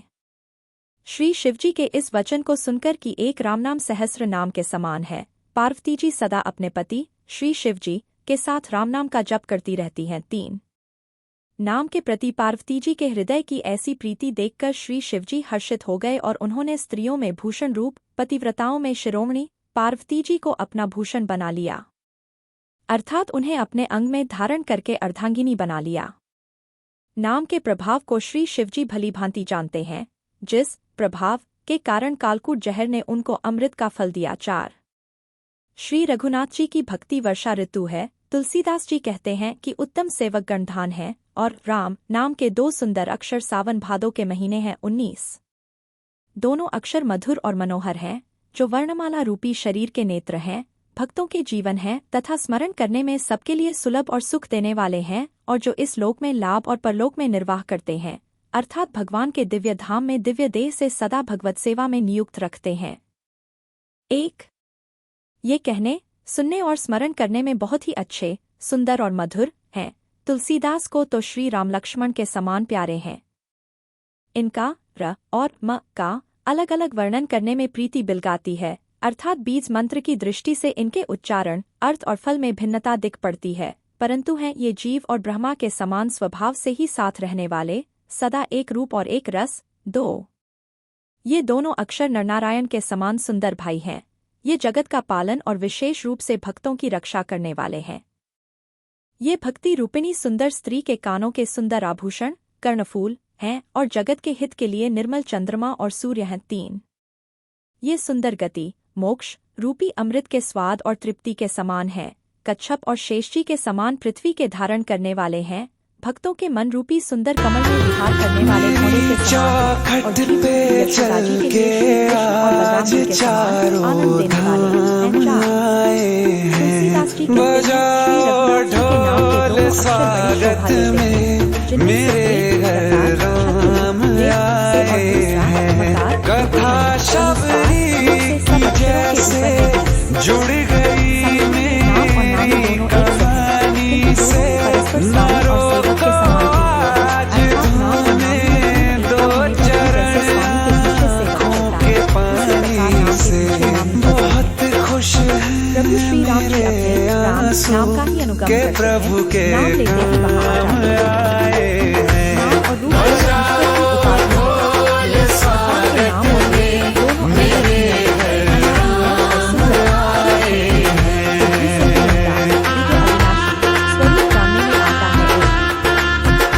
नाम और रूप में कौन बड़ा है कौन छोटा, यह कहना तो अपराध है। इनके गुणों का तारतम्य कमी बेशी सुनकर साधु पुरुष स्वयं ही समझ लेंगे। रूप नाम के अधीन देखे जाते हैं, नाम के बिना रूप का ज्ञान नहीं हो सकता। 2 कोई सा विशेष रूप बिना उसका नाम जाने हथेली पर रखा हुआ भी पहचाना नहीं जा सकता, और रूप के बिना देखे भी नाम का स्मरण किया जाए तो विशेष प्रेम के साथ वह रूप हृदय में आ जाता है। 3 नाम और रूप की गति की कहानी विशेषता की कथा अकथनीय है। वह समझने में सुखदायक है, परंतु उसका वर्णन नहीं किया जा सकता। निर्गुण और सगुण के बीच में नाम सुंदर साक्षी है और दोनों का यथार्थ ज्ञान कराने वाला चतुर दुभाषिया है। 4 तुलसीदास जी कहते हैं, यदि तू भीतर और बाहर दोनों ओर उजाला चाहता है तो मुख रूपी द्वार की जीभ रूपी देहली पर राम नाम रूपी मणिदीपक को रख। 21 ब्रह्मा के बनाए हुए इस प्रपंच दृश्य जगत से भली भांति छूटे हुए वैराग्यवान मुक्त योगी पुरुष इस नाम को ही जीभ से जपते हुए तत्वज्ञान रूपी दिन में जागते हैं और नाम तथा रूप से रहित अनुपम अनिर्वचनीय अनामय ब्रह्मसुख का अनुभव करते हैं। 1 जो परमात्मा के गूढ़ रहस्य को यथार्थ महिमा को जानना चाहते हैं, वे जिज्ञासु भी नाम को जीभ से जपकर उसे जान लेते हैं। लौकिक सिद्धियों के चाहने वाले अर्थार्थी साधक लौ लगाकर नाम का जप करते हैं और अणिमादि 8 सिद्धियों को पाकर सिद्ध हो जाते हैं। 2 संकट से घबराए हुए 8 भक्त नाम जप करते हैं तो उनके बड़े भारी बुरे बुरे संकट मिट जाते हैं और वे सुखी हो जाते हैं। जगत में 4 प्रकार के, एक अर्थार्थी नादि की चाह से भजने वाले, 2 8 संकट की निवृत्ति के लिए भजने वाले, 3 जिज्ञासु भगवान को जानने की इच्छा से भजने वाले, चार ज्ञानी भगवान को तत्व से जानकर स्वाभाविक ही प्रेम से भजने वाले राम भक्त हैं और चारों ही पुण्यात्मा, पापरहित और उदार हैं। 3 चारों ही चतुर भक्तों को नाम का ही आधार है। इनमें ज्ञानी भक्त प्रभु को विशेष रूप से प्रिय हैं। यो तो चारों युगों में और चारों ही वेदों में नाम का प्रभाव है, परंतु कलियुग में विशेष रूप से है। इसमें तो नाम को छोड़कर दूसरा कोई उपाय ही नहीं है। 4 जो सब प्रकार की भोग और मोक्ष की भी कामनाओं से रहित और श्री राम भक्ति के रस में लीन हैं, उन्होंने भी नाम के सुंदर प्रेम रूपी अमृत के सरोवर में अपने मन को मछली बना रखा है, अर्थात वे नाम रूपी सुधा का निरंतर आस्वादन करते रहते हैं, क्षणभर भी उससे अलग होना नहीं चाहते। 22 निर्गुण और सगुण ब्रह्मा के 2 स्वरूप हैं। ये दोनों ही अकथनीय, अथाह, अनादि और अनुपम हैं। मेरी सम्मति में नाम इन दोनों से बड़ा है, जिसने अपने बल से दोनों को अपने वश में कर रखा है। 1 सज्जनगण इस बात को मुझ दास की ढिठाई या केवल काव्योक्ति न समझें। मैं अपने मन के विश्वास, प्रेम और रुचि की बात कहता हूँ। निर्गुण और सगुण दोनों प्रकार के ब्रह्मा का ज्ञान अग्नि के समान है। निर्गुण उस अप्रकट अग्नि के समान है जो काठ के अंदर है परंतु दिखती नहीं, और सगुण उस प्रकट अग्नि के समान है जो प्रत्यक्ष दिखती है। तत्वतः दोनों एक ही हैं, केवल प्रकट के भेद से भिन्न मालूम होती हैं। इसी प्रकार निर्गुण और सगुण तत्वतः एक ही हैं। इतना होने पर भी दोनों ही जानने में बड़े कठिन हैं, परंतु नाम से दोनों सुगम हो जाते हैं। इसी से मैंने नाम को निर्गुण ब्रह्मा से और सगुण राम से बड़ा कहा है। ब्रह्मा व्यापक है, एक है, अविनाशी है, सत्ता, चैतन्य और आनंद की घन राशि है। 2-3 यह दोहा और चौपाई श्री राम के नाम और उनकी महिमा को बताते हुए भक्तों के प्रति उनके कृपापूरित कार्यों का वर्णन करती है। दोहा में यह कहा गया है कि निर्गुण रूप से राम का नाम ही सबसे बड़ा है, क्योंकि नाम का प्रभाव सगुण रूप से राम से भी अधिक है। चौपाई में भगवान श्री राम के कार्यों को वर्णित किया गया है। उन्होंने मानव रूप में आकर भक्तों के हित के लिए कष्ट सहा और साधुओं को सुखी किया। वहीं राम का नाम ही भक्तों को प्रेम और आस्था के साथ सच्चे आनंद और मंगल की प्राप्ति कराता है।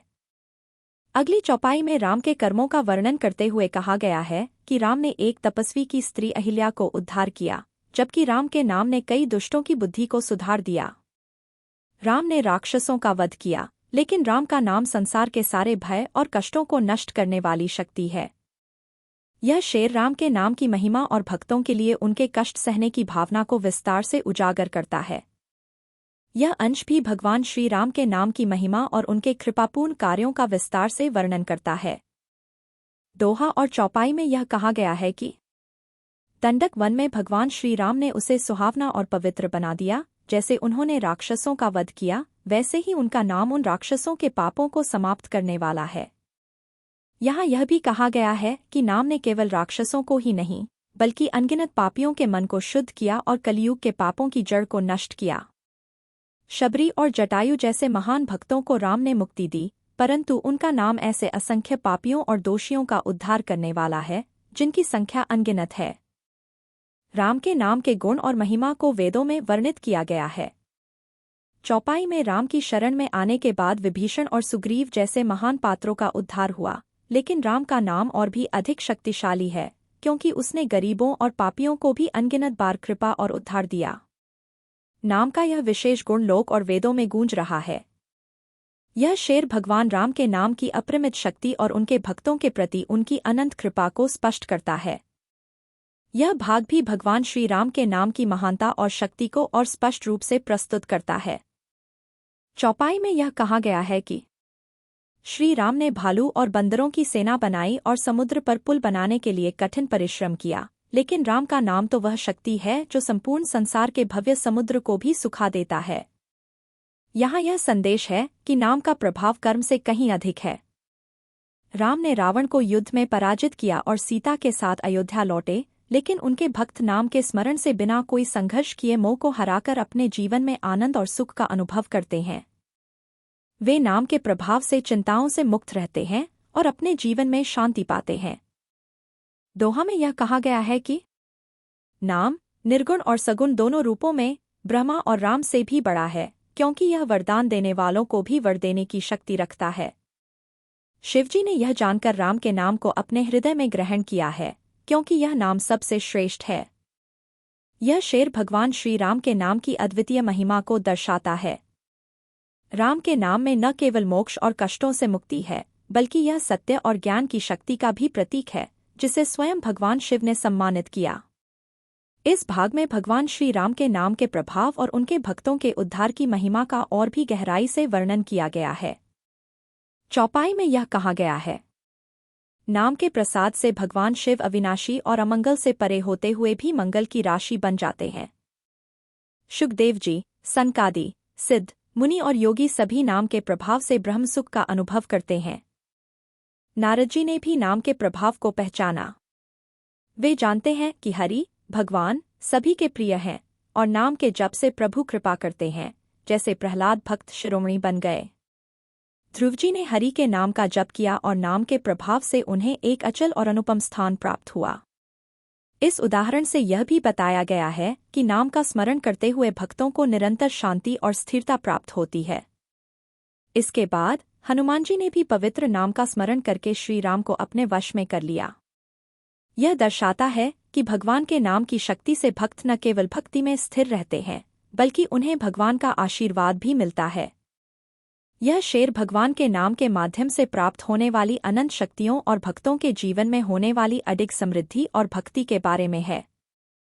राम के नाम का जप न केवल सांसारिक सुखों का कारण है, बल्कि आत्मिक सुख और मोक्ष के द्वार भी खोलता है। यह अंश भगवान श्री राम के नाम की अद्वितीय महिमा और उसके प्रभाव को अत्यधिक विस्तार से व्यक्त करता है। चौपाई में यह कहा गया है, अजामिल, गज, हाथी और गणिका, वेश्या जैसे नीच और पापी लोग भी श्री राम के नाम के प्रभाव से मुक्त हो गए। इन उदाहरणों के माध्यम से यह दिखाया गया है कि नाम की शक्ति किसी भी व्यक्ति को, चाहे वह किसी भी स्तर का हो, शुद्ध कर सकती है। वास्तव में राम भी नाम के गुणों का गान नहीं कर सकते, क्योंकि यह उनकी महिमा से भी परे है। दोहा में श्री राम का नाम कल्पत्रु, जो इच्छाओं को पूरा करने वाला है और कल्याण का निवास है। इसे स्मरण करने से तुलसीदास जैसे भक्त, जो पहले भांग निकृष्ट थे, पवित्र और दिव्य हो गए। यह नाम के माध्यम से भूतकाल और वर्तमान समय के लिए किसी भी व्यक्ति के जीवन को उज्ज्वल बना देने की क्षमता को प्रदर्शित करता है। चौपाई में चारों युगों, तीनों कालों और तीनों लोकों में नाम का जाप करने से जीव शोकमुक्त और सुखी हो गए हैं। यह बात वेदों, पुराणों और संतों के मत में भी है कि सब प्रकार के पुण्य का फल भगवान राम के नाम और प्रेम में है। यह दर्शाता है कि नाम का जाप जीवन को पवित्र और ऊंचा बनाने का सबसे शक्तिशाली साधन है, जो प्रत्येक युग और प्रत्येक व्यक्ति के लिए सुलभ है। यह अंश भगवान राम के नाम की महिमा का अत्यधिक महत्वपूर्ण और शक्तिशाली प्रमाण प्रस्तुत करता है, जो हर किसी के जीवन में शांति, सुख और मुक्ति का स्रोत है। यह अंश भगवान श्री राम के नाम की शक्ति को स्पष्ट रूप से प्रस्तुत करता है, विशेषकर कलियुग में नाम के महत्व को। चौपाई में यह कहा गया है, पहले सत्य युग में ध्यान, दूसरे त्रेता युग में यज्ञ और द्वापर में पूजन से भगवान प्रसन्न होते थे, लेकिन कलियुग में केवल पापों की जड़ें हैं। इस युग में मनुष्य का मन पाप रूपी समुद्र में मछली की तरह फंसा हुआ है, जिससे ध्यान, यज्ञ या पूजन से छुटकारा पाना संभव नहीं है। इस अंश में यह भी कहा गया है कि कलियुग में राम का नाम ही वह कल्पवृक्ष है, जो सभी दुखों और संसार के जंजालों को समाप्त करने की शक्ति रखता है। राम का नाम न केवल इस लोक में सुख और संरक्षण देने वाला है, बल्कि परलोक में भी यह मुक्ति और परम सुख का मार्ग प्रशस्त करता है। राम नाम कलियुग में मनुष्य के लिए सबसे बड़ा सहारा है, जो पापों और कष्टों से मुक्ति दिलाता है। कलियुग में न कोई कर्म है, न भक्ति या ज्ञान, और इसलिए राम का नाम ही एकमात्र आधार है। राम का नाम हनुमान जी की तरह समर्थ और बुद्धिमान है, जो कलियुग के कपट और पाप के राक्षसों को नष्ट कर देता है। दोहा में यह कहा गया है, राम नाम को श्री नृसिंह भगवान के समान बताया गया है, जो कलियुग के हिरण्यकशिपु रूपी राक्षस, पाप और कपट का वध करके प्रहलाद जैसे भक्तों की रक्षा करता है। यह राम का नाम उन भक्तों की सुरक्षा करेगा जो उसका जप करते हैं, जैसे प्रहलाद ने अपने श्रद्धा और भक्ति से भगवान को बुलाया था। यह शेर राम के नाम की महिमा को और बढ़ाता है, यह दर्शाते हुए कि कलियुग में इस अंश में श्री राम के नाम की शक्ति और उनके गुणों का महिमा विस्तार से वर्णित किया गया है। चौपाई में यह कहा गया है, चाहे अच्छे भाव, प्रेम, बुरे भाव, द्वेष, क्रोध या आलस्य से किसी भी रूप में नाम का जप करने से 10 दिशाओं में कल्याण होता है। इस प्रकार राम का नाम सबके लिए एक समान कल्याणकारी है। फिर श्री राम के गुणों का वर्णन करते हुए लेखक यहाँ तुलसीदास अपने मस्तक को रघुनाथ जी के चरणों में नवाते हैं, जो उनके प्रति श्रद्धा और समर्पण का प्रतीक है। श्री रामगुण और रामचरित की महिमा में लेखक यह बताते हैं कि श्री राम जी का कृपा बिना किसी कारण के होती है, जो कभी भी निष्फल नहीं होती। राम जी ने उन्हें, जो स्वयं को बिगड़ा हुआ मानते हैं, सदा अपना आश्रय और पालन दिया है। इस बात में भगवान की अनंत दया और कृपा का संकेत है, जो बिना किसी शर्त के अपनी दया अपने भक्तों पर बरसाते हैं। यहाँ यह भी कहा गया है कि श्री राम जैसे स्वामी और उनके भक्तों के बीच के रिश्ते को कभी भी किसी शर्त से नहीं नापा जा सकता। वे दयालु भगवान अपने भक्तों को अपनी ओर खींचने में कोई कमी नहीं छोड़ते, चाहे वह भक्त किसी भी प्रकार का हो। लोक, वेद और स्वामी की रीति में यह कहा गया है कि लोक और वेद में अच्छे स्वामी की यही आदत होती है कि वे विनय, नम्रता को सुनकर प्रेम को पहचान लेते हैं। चाहे वह गरीब हो, अमीर हो, पंडित हो या मूर्ख, सबकी विनम्रता और प्रेम को भगवान पहचानते हैं और सभी को समान रूप से आशीर्वाद देते हैं। यह दर्शाता है कि भगवान श्री राम किसी के धन, जाति या शिक्षा से नहीं, बल्कि उसके हृदय के भाव से प्रेम करते हैं। इस अंश में यह संदेश है कि भगवान राम का नाम और उनके गुण किसी भी प्रकार के व्यक्ति के जीवन में सकारात्मक परिवर्तन ला सकते हैं, क्योंकि वे अपने भक्तों के प्रति अनंत दया और प्रेम रखते हैं। वे अपनी कृपा से सभी की रक्षा करते हैं, चाहे वह भक्त किसी भी स्थिति में हो। इस अंश में श्री राम के गुण, उनके व्यवहार और उनके भक्तों के प्रति दया और कृपा की बात की जा रही है। सुकवी कुकवी निज मति अनुहारी में यह कहा गया है कि सुकवी, अच्छे कवि, और कुकवी, बुरे कवि, अपनी अपनी बुद्धि के अनुसार राजा की सराहना करते हैं, और राजा सबकी सराहना का पात्र होते हैं।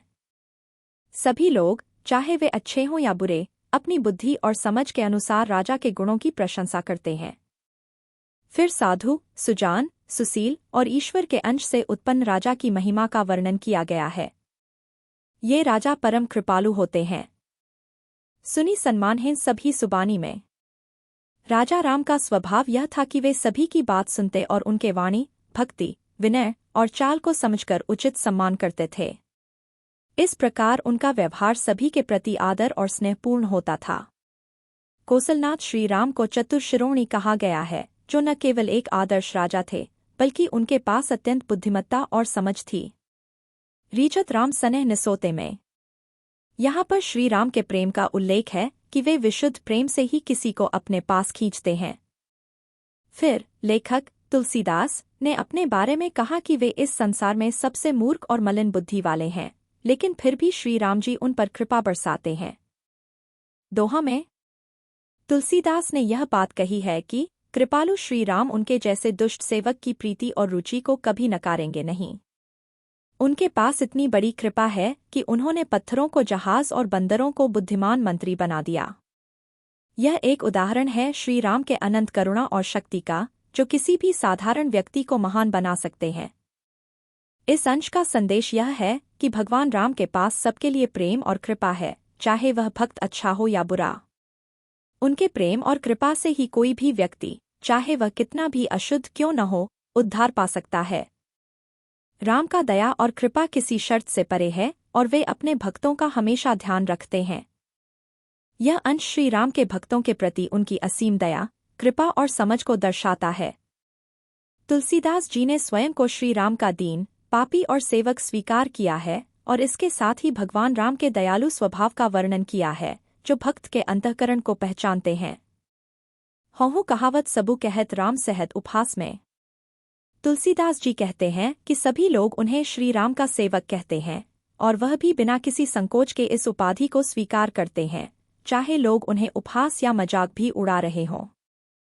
श्री राम अपनी कृपा से इस प्रकार की निंदा को सहते हैं, क्योंकि उनकी दया और करुणा हर परिस्थितियों में उनके भक्तों के साथ रहती है। चौपाई में अति बड़ी मोरी ढिठाई खोरी तुलसीदास जी अपने पापों और दोषों को स्वीकार करते हैं और कहते हैं कि यह उनकी ढिठाई और दोष का परिणाम है कि नरक भी उनके लिए स्थान नहीं बना पा रहा है। फिर भी श्री राम जी ने इस पर ध्यान नहीं दिया और उन्होंने अपने भक्त को माफ कर दिया। सुनी अवलोकी सुचित चकचाही। जब श्री राम जी ने तुलसीदास जी की भक्ति और निष्ठा को देखा तो उन्होंने उसे सराहा। उनके हृदय में अच्छाई, प्रेम और समर्पण था और यही वे समझते थे कि एक सच्चे भक्त का असली रूप है। भगवान श्री राम ने भक्त के हृदय की सच्चाई को पहचाना और उसकी निंदा के बावजूद उस पर कृपा की। रहती न प्रभु चित चूक किए की। भगवान राम जी अपने भक्तों के दोषों और भूलों को भूल जाते हैं और उनके अच्छे हृदय की सराहना करते रहते हैं। वे जानते हैं कि जिन भक्तों का हृदय शुद्ध होता है, उनका दोष चाहे जैसे भी हो, वह अंततः उनकी दया से सुलझ जाता है। जैसे उन्होंने बाली को व्याध की तरह मारा, फिर भी उनके पापों को भूलकर भक्तों की भक्ति को स्वीकार किया। इस अंश का मुख्य संदेश यह है कि भगवान राम का कृपा और दया कभी भी उनके भक्तों से दूर नहीं जाती। भक्त चाहे जैसे भी हों, भगवान उनकी सच्ची भक्ति को पहचानते हैं और उन्हें हर प्रकार की मदद और कृपा प्रदान करते हैं।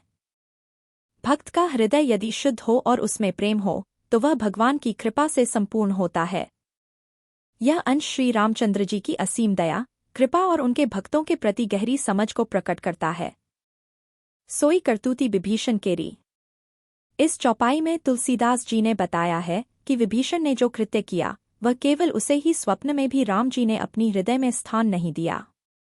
लेकिन जब भरत जी से श्री राम का मिलन हुआ तो उन्होंने विभीषण की स्तुति की और उनकी महिमा को राजसभा में भी बखाना।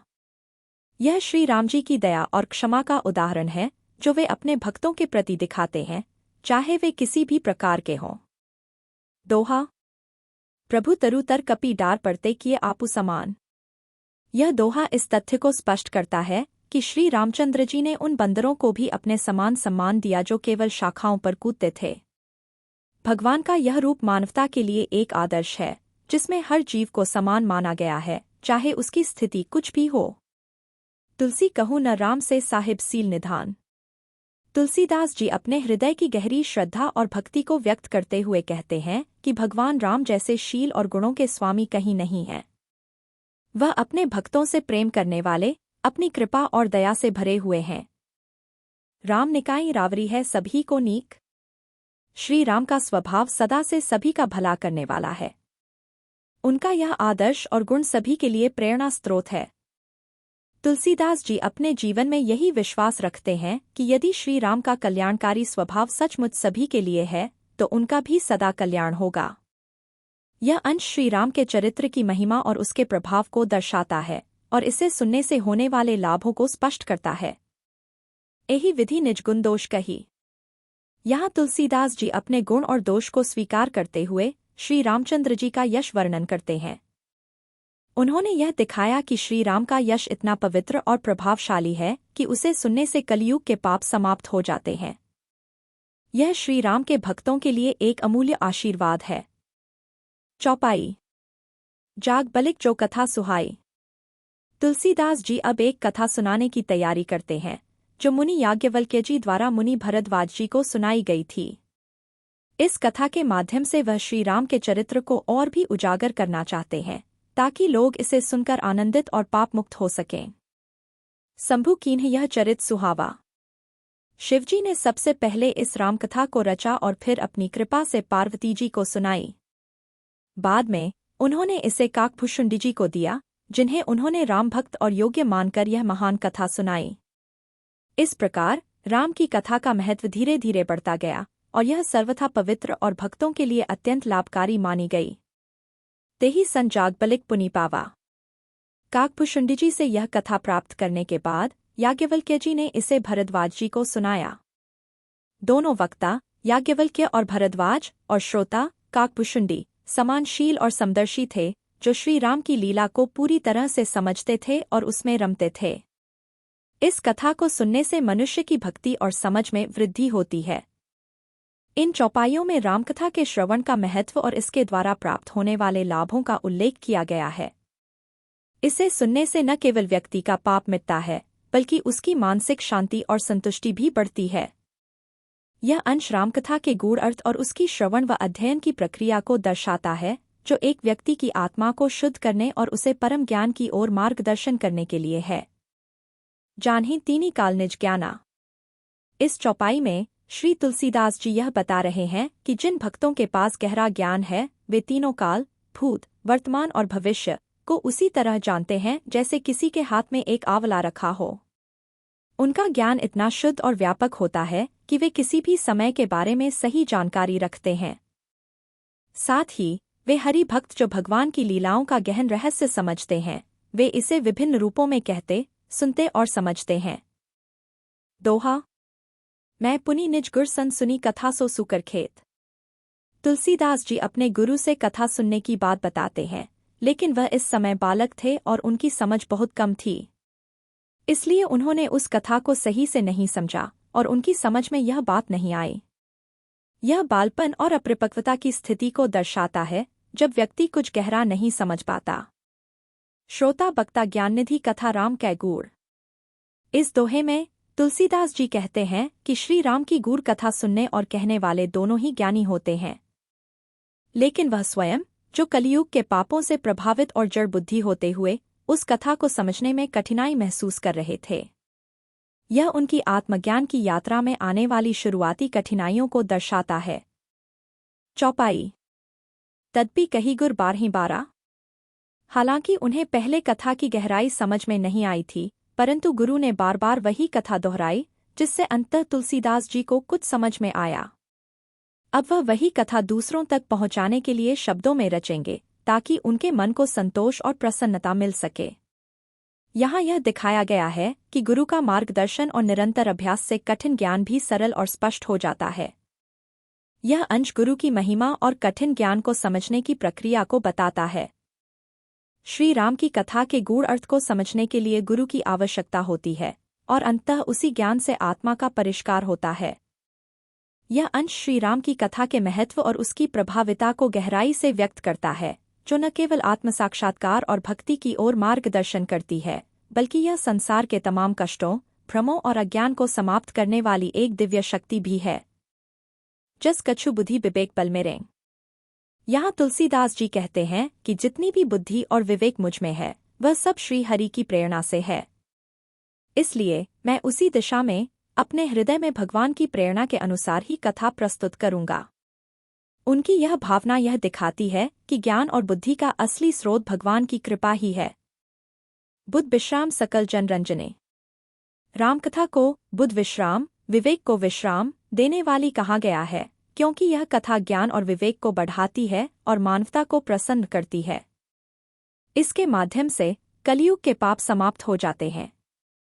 रामकथा को कलियुग रूपी सांप के लिए मोरनी बताया गया है, क्योंकि यह कथा पापों का नाश करती है। साथ ही यह विवेक रूपी अग्नि के लिए अरणि का काम करती है, यानी यह मंथन करने पर ज्ञान और विवेक को प्रकट करती है। रामकथा कली कामद गाई।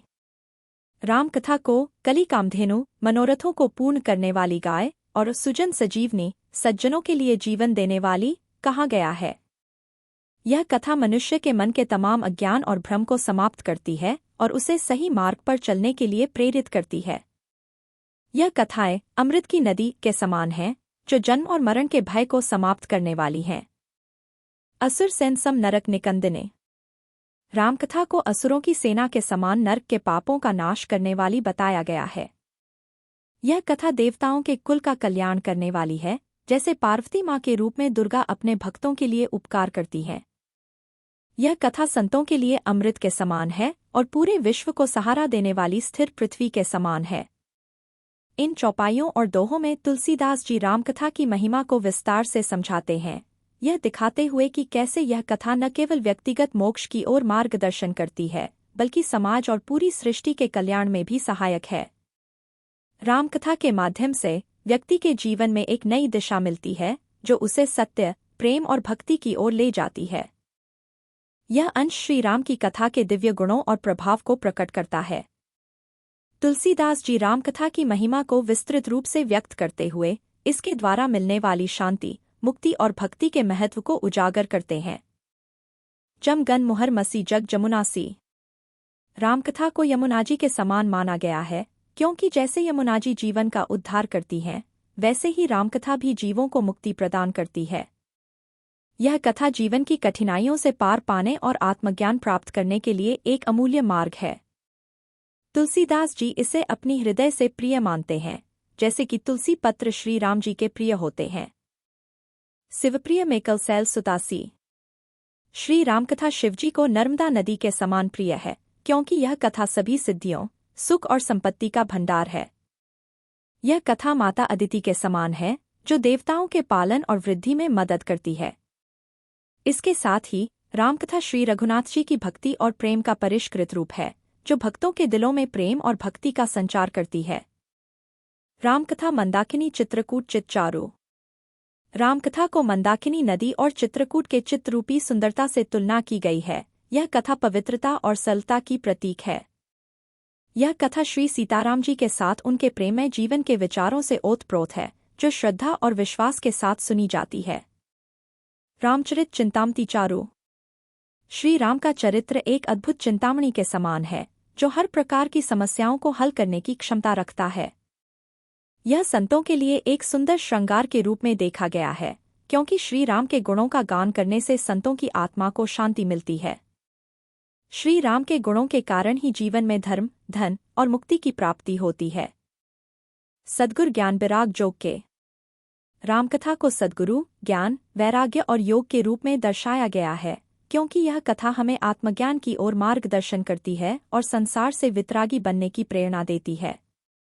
यह कथा माता पिता के रूप में प्रेम को फैलाती है और जीवन के सभी धर्मों का पालन करने की प्रेरणा देती है। समन पाप संताप शोक के। रामकथा पाप, शोक और संताप का नाश करने वाली है। यह कथा परलोक और इस लोक में पालन करने वाले देवी देवताओं के समान है। साथ ही यह कथा लोभ और मोह रूपी अंधकार को नष्ट करने के लिए जैसे मंथन द्वारा प्राप्त किए गए अमृत के समान है। काम को कलिमल करिगन के। रामकथा को कलियुग के पापों और भयों को नष्ट करने वाली शक्ति के रूप में देखा गया है। यह कथा भक्तों के दिलों में बसे हुए आसुरी वृत्तियों को समाप्त करती है और शिवजी के रूप में आदर्श पूज्य और प्रियतम का रूप प्रस्तुत करती है। इन चौपाइयों और दोहों में तुलसीदास जी रामकथा के महान लाभों का बखान करते हैं, यह दिखाते हुए कि यह कथा केवल एक धार्मिक काव्य नहीं, बल्कि जीवन के सभी संकटों से उबारने के लिए एक दिव्य शक्ति है। रामकथा में विश्वास रखने से मनुष्य को हर प्रकार की कठिनाई से मुक्ति मिलती है और यह शांति, प्रेम और भक्ति का मार्ग प्रशस्त करती है। यह भाग श्री रामकथा की महानता, इसकी अद्भुत शक्ति और इसके श्रवण से होने वाले लाभों को वर्णित करता है। तुलसीदास जी रामकथा के प्रभाव को स्पष्ट रूप से व्यक्त करते हुए इसे पवित्र, दिव्य और संसार के लिए कल्याणकारी बताते हैं। मंत्र महामनी विषय ब्याल के। यहाँ तुलसीदास जी कहते हैं कि रामकथा जैसे एक शक्तिशाली मंत्र और महामणि विषरूपी संसार के जहर को नष्ट करने की क्षमता रखती है। यह अज्ञान और तमस, अंधकार को समाप्त करने वाली है, जैसे सूर्य की किरणें अंधकार को नष्ट कर देती हैं। साथ ही यह रामकथा भक्तों के लिए सुख और शांति का स्रोत बनती है, जैसे मेघ धान्य का पालन करते हैं। अभिमत दानी देवतरु बरसे। रामकथा कल्पवृक्ष के समान है, जो भक्तों की इच्छाओं को पूर्ण करने वाली है। यह सहजता से सुख देने वाली है, जैसे शरद ऋतु का मौसम आकाश को तारों से सजाता है और राम भक्तों के लिए जीवन को धन्य बनाती है। सकल सुकृत फलभूरी भोग से। रामकथा सभी पुण्य के फलों और भोगों के समान है। यह साधु और संतों के लिए कल्याणकारी है, जो संसार में निरुपद्रवी, धोखे से मुक्त रूप से जीवों का हित करती है। रामकथा भक्तों के मन को पवित्र करती है, जैसे गंगा की पवित्र तरंगों से मन को शुद्ध किया जाता है। कुपथ कुत्रक कुचाली कली कपट दंभ पाषंड। रामकथा जैसे प्रचंड अग्नि कुतर्क, कपट, दंभ और पाखंड को जलाकर नष्ट कर देती है। यह कथा मानव जीवन को शुद्ध करने और पापों का नाश करने का अद्वितीय साधन है। रामचरित राकेश कर सरस सुखद सब काहू। रामचरित चंद्रमा के समान सभी को सुख देने वाली है, परंतु यह विशेष रूप से सज्जन और भक्तों के लिए परम लाभकारी है, जैसे कुमुदिनी और चकोर के लिए चंद्रमा विशेष रूप से आकर्षक होता है। किन्हीं प्रश्न जही भांति भवानी। जब श्री पार्वती जी ने श्री शिवजी से प्रश्न किया, तब श्री शिवजी ने विस्तृत रूप से उत्तर दिया। तुलसीदास जी उसी उत्तर के आधार पर एक विचित्र कथा की रचना करके उसे सुनाते हैं, जिसमें वे रामकथा के अनंत रूप और उसके विभिन्न अवतारों का बखान करते हैं। राम अनंत अनंत गुण अमित कथा विस्तार। राम कथा अनंत है क्योंकि श्री राम के गुण और उनके कार्य अनंत हैं। रामकथा का विस्तार भी अपार है और यह जितना सुना जाता है उतना ही जीवन में शांति और ज्ञान का संचार होता है। जिनके विचार निर्मल होते हैं वे इस कथा के गहरे अर्थ को समझकर कभी आश्चर्यचकित नहीं होते। यही विधि सब संशय करी दूरी। इस प्रकार सभी संदेहों को समाप्त करके और गुरु के चरण कमलों की रज को सिर पर धारण करके तुलसीदास जी सभी से विनती करते हैं कि वे इस कथा को सुनें और इसका सच्चा लाभ प्राप्त करें। यह पूरा अंश रामकथा के महत्व और उसकी अद्भुत शक्ति को दर्शाता है, जो न केवल भक्तों के लिए सुख और शांति का स्रोत है, बल्कि यह संसार के समस्त पापों और अज्ञान को नष्ट करने का अद्वितीय माध्यम भी है। रामकथा का श्रवण करने से जीवन में जो शक्ति और सुकून मिलता है वही वास्तविक मुक्ति की दिशा है। इस अंश में तुलसीदास जी रामचरितमानस के निर्माण की तिथि और उसके प्रारंभ के बारे में वर्णन कर रहे हैं। सादर सिवही नायब माथा। तुलसीदास जी श्री शिवजी को सिर नवाकर श्री राम जी के गुणों का गान करने की शपथ लेते हैं। इस पवित्र कार्य को करने से पहले वे शिवजी के प्रति अपनी श्रद्धा प्रकट करते हैं, क्योंकि शिवजी का आशीर्वाद इस कथा के सफल और कल्याणकारी होने के लिए आवश्यक माना जाता है। संवत 1631 में इस कथा का आरंभ। उन्होंने स्पष्ट रूप से बताया कि यह कथा संवत 1631 सन 1574 के आसपास में प्रारंभ हुई। इसी समय वे रामकथा का विवरण अपने हृदय से गंगा के समान शुद्धता के साथ प्रस्तुत करने का निर्णय लेते हैं। नौमी भौमबार मधुमासा। यह घटना चैत्र मास की नवमी तिथि यानी श्री राम जी के जन्म दिवस पर घटित होती है, जो कि मंगलवार का दिन था। इस दिन अयोध्या में रामचरित का प्रकटीकरण हुआ। साथ ही यह दिन तीर्थों के संगम का दिन भी माना जाता है, क्योंकि इस दिन सारे तीर्थ श्री राम जी के जन्म के अवसर पर अयोध्या जी में आकर एकत्रित होते हैं। असुर नाग खग नर मुनि देवा। इस दिन सभी प्राणी यात्राएं, चाहे वे असुर हों, नाग हों, पक्षी हों, मनुष्य हों, मुनि हों या देवता हों, सभी अयोध्या में इकट्ठे होकर श्री राम जी की सेवा करते हैं। यह उनका सामूहिक रूप से श्री राम के जन्म के महोत्सव में भाग लेने और राम की महिमा का गान करने का दिन होता है। जन्म महोत्सव रचहिं सुजाना। यह प्रसंग एक उत्सव का माहौल बनाता है, जिसमें बुद्धिमान और भक्तजन श्री राम जी के जन्म महोत्सव की रचना करते हैं और उनके अद्भुत गुणों की कीर्ति का गान करते हैं। यह अंश रामचरितमानस की महिमा और इसके प्रभाव को विस्तार से वर्णित करता है। दोहा सज्जन वृंद बहु पावन सजू नीर।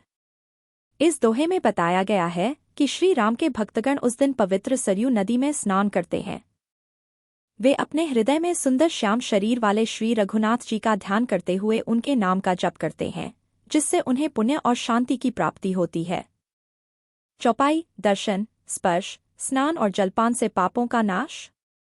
वेद और पुराणों के अनुसार श्री सरयू नदी का दर्शन, स्पर्श, स्नान और जलपान करने से सभी पापों का नाश होता है।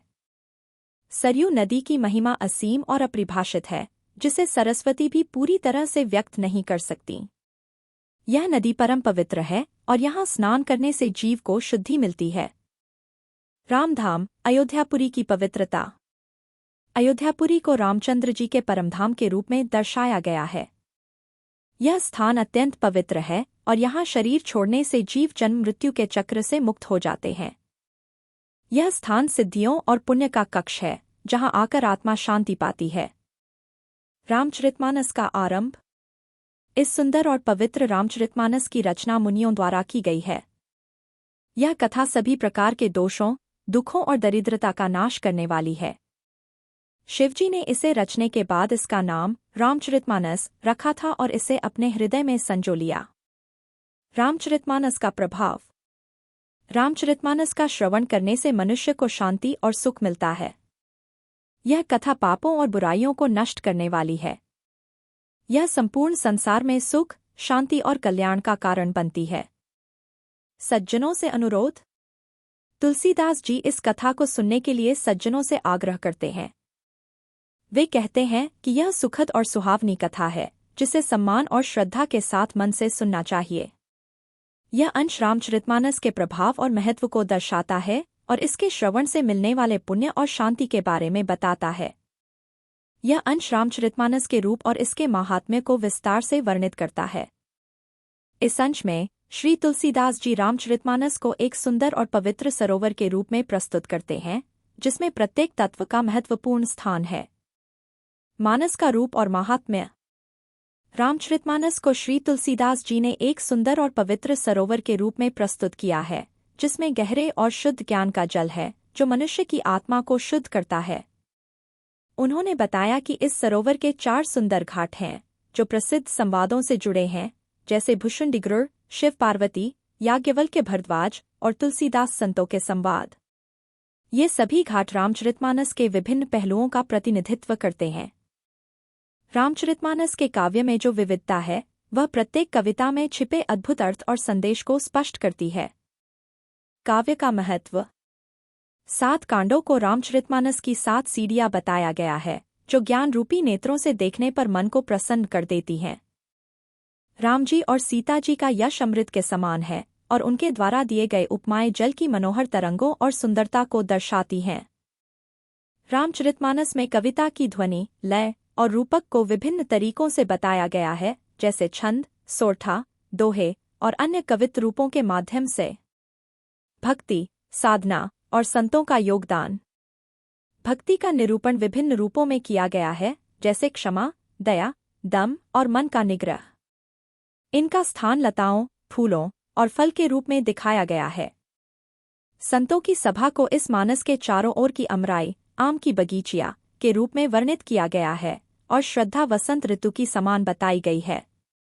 जो लोग इस कथा को ध्यान से सुनते और गाते हैं, वे इस सुंदर मानस के सच्चे अधिकारी होते हैं। अर्थ और धर्म के लिए उपदेश। रामचरितमानस को जीवन के 4 पुरुषार्थों अर्थ, धर्म, काम, मोक्ष और ज्ञान विज्ञान के विचार के रूप में प्रस्तुत किया गया है।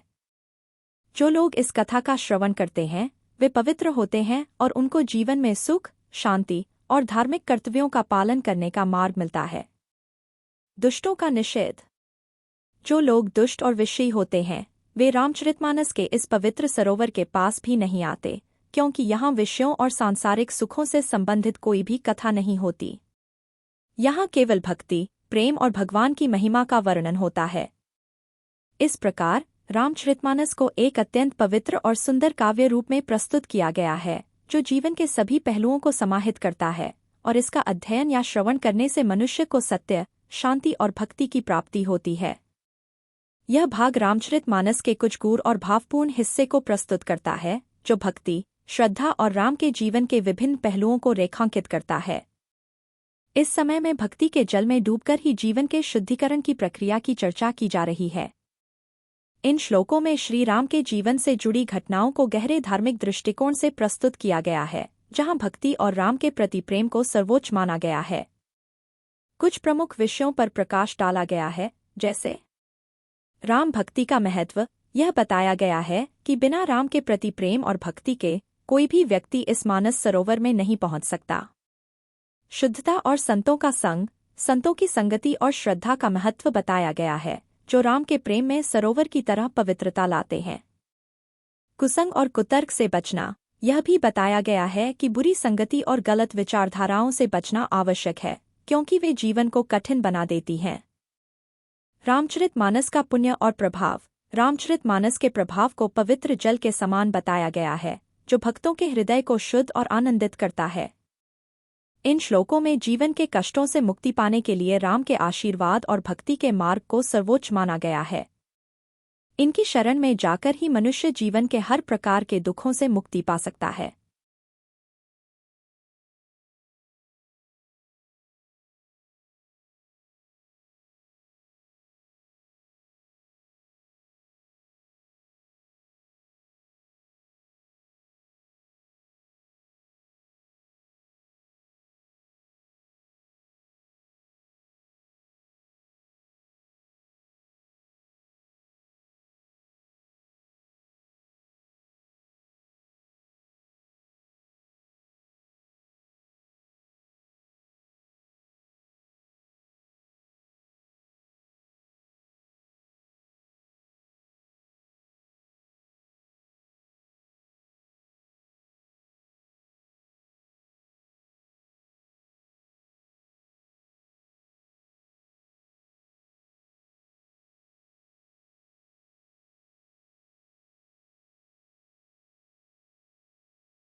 खट पे चल के आज चारों धाम आए हैं। बजाओ ढोल स्वागत में, मेरे घर राम आए हैं। कथा शबरी की जैसे जुड़ गई मेरी कहानी से।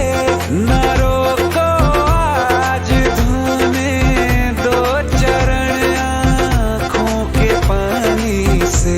बहुत खुश हैं मेरे आंसू के प्रभु के काम आए।